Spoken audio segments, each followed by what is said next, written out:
ของแซ่บแล้วแต่ผู้มักครับมักไผมักมันแต่ละคนมักบ่คือกันมันก็คือความสุขที่คนเฮามีบ่ซ้ำกันนั่นล่ะครับ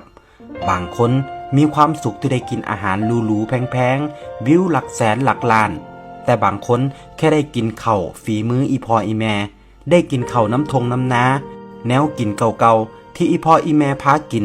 มันก็สุขใจแล้วครับต้นทุนวิถีชีวิตที่แตกต่างกันมันก็เฮ็ดให้คนเฮาสุขไผสุขมันว่ากันบ่ได้เฮาถูกเลี้ยงมาจากแนวกินแบบใดเฮาก็มักอันนั้นบ่แปลกหรอกครับบ่แปลกที่แนวกินบ้านเฮาสิซ่อนความทรงจำความผูกพันไว้ในนั้นกินไปคิดฮอดบ้านไปคิดพอสมัยแต่กี้แต่ก่อนคิดฮอดตอนออกไปหามาอยากมากินเฮาเคยผูกพันกับแนวกินอันใด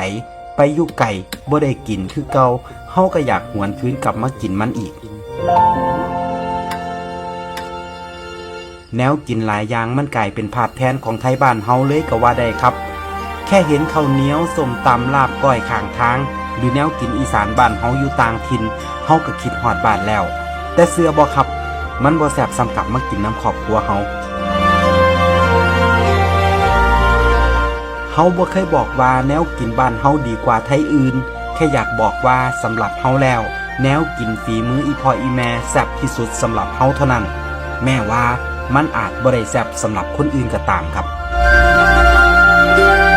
เฮาผูกพันกันมาคนละอย่างกินมาคนละแบบกินแบบไผแบบมันสุดท้ายเฮาบ่เคยหลงลืมแนวกินถิ่นฐานบ้านเกิดได้จักเทื่อยิ่งนับมือยิ่งหวยหายิ่งถอยห่างไกลบ้านยิ่งคิดฮอดยิ่งอยากกินมันเป็นธรรมชาติของชีวิต